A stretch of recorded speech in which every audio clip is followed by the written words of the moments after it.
જય મહાદેવ મિત્રો, રાધે રાધે, જય શ્રી કૃષ્ણ। આપ સર્વ મિત્રોનું સ્વાગત છે મારા યુટ્યુબ ચેનલ ઉપર, જેના માધ્યમથી જ્યોતિષ, વાસ્તુશાસ્ત્ર તેમજ અન્ય જીવન ઉપયોગી સુંદર મજાની માહિતી આપવાનો હું પ્રયત્ન કરું છું। મિત્રો, અલગ અલગ જે વિષયો ઉપર હું વિડીયો આપતો હોઉં છું, આની અંદર આજનો જે મારો વિષય છે એ વાસ્તુ વિષય છે અને પાણી વિષય છે કે પાણીના સંગ્રહ વિશે આપણા મનની અંદર અનેક પ્રકારની વઢાલતી હોય છે, અનેક પ્રકારના પ્રશ્નો હાલતા હોય છે। કારણ કે અત્યારે હવે ઘણા બધા મિત્રોને એવી ખબર છે કે ભાઈ ઈશાન ખૂણાની અંદર પાણીનો સંગ્રહ કરવો જોઈએ, આવું ઘણા બધા મિત્રો કહેતા હોય છે। પણ વાત જ્યારે ઓવરહેડ ટેન્કની આવશે ત્યારે એ આપણી ધારણા ખોટી પડતી હોય છે। તો મિત્રો, આજે આપણે એ જ જાણવાનું છે કે આપણે આપણા મકાનની અંદર, કારણ કે હવે બધી જગ્યા ઉપર છતવાળા મકાન છે, તો એની અંદર આપણે પાણીની ટાંકીની વ્યવસ્થા કઈ જગ્યા ઉપર કરવી જોઈએ, આ એક પેચીદો પ્રશ્ન છે અને આ જ વિષય ઉપર આજનો મારો આ વિડીયો છે।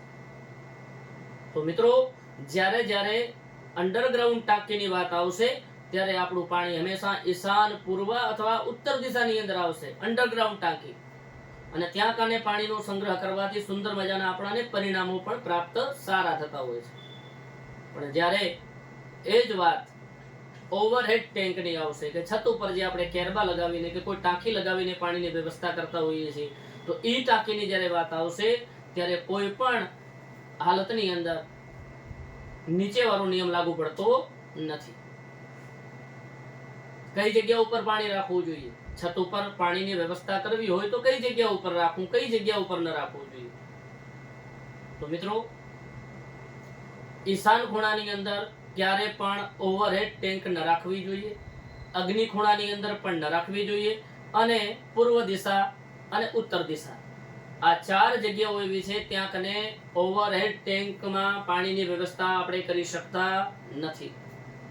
અને જો ત્યાં પાણીની વ્યવસ્થા કરવામાં આવશે તો અનેક પ્રકારની સમસ્યાઓ જન્મ લેશે। જો પૂર્વ દિશાની અંદર પાણીની વ્યવસ્થા કરશો ઓવરહેડ ટેન્કની, તો માન સન્માનની અંદર અનેક પ્રકારની સમસ્યાઓ ઉદ્ભવશે। ઈશાન ખૂણાની અંદર કરશો તો ગંભીર રોગોનો શિકાર પણ થવું પડશે અને માનસિક સમસ્યા પણ ખૂબ રહેશે।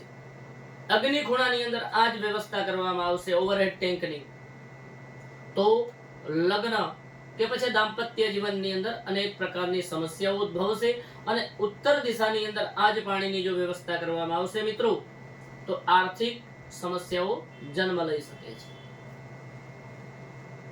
તો કઈ જગ્યા ઉપર રાખવી જોઈએ, આ પ્રશ્નનો જવાબ છે મિત્રો કે હંમેશા આપણી છત ઉપર, ટેરેસ ઉપર નૈઋત્ય, પશ્ચિમ અથવા વાયવ્ય ખૂણાની અંદર પાણીની આપણે વ્યવસ્થા કરવી જોઈએ। અને ત્યાં કોઈ પણ રીતે, કોઈ પણ કન્ડિશનની અંદર આપણે જો પાણીની વ્યવસ્થા ન કરી શકીએ એમ હોઈએ તો આપણે દક્ષિણ દિશાની અંદર પણ આની વ્યવસ્થા કરી શકીએ છીએ। મિત્રો, વાસ્તુના નિયમોને ફોલો કરીને, વાસ્તુના જે નિયમો છે એને અનુસરીને આપણે આપણા જીવનની અંદર અનેક સમસ્યાઓમાંથી મુક્તિ મેળવી શકીએ છીએ। આ વસ્તુનો જ્યારે આપણને અનુભવ થાય, આ વસ્તુને જ્યારે આપણે અજમાવીએ ત્યારે આપણને એના સારા કે ખરાબ પરિણામો મળતા હોય છે।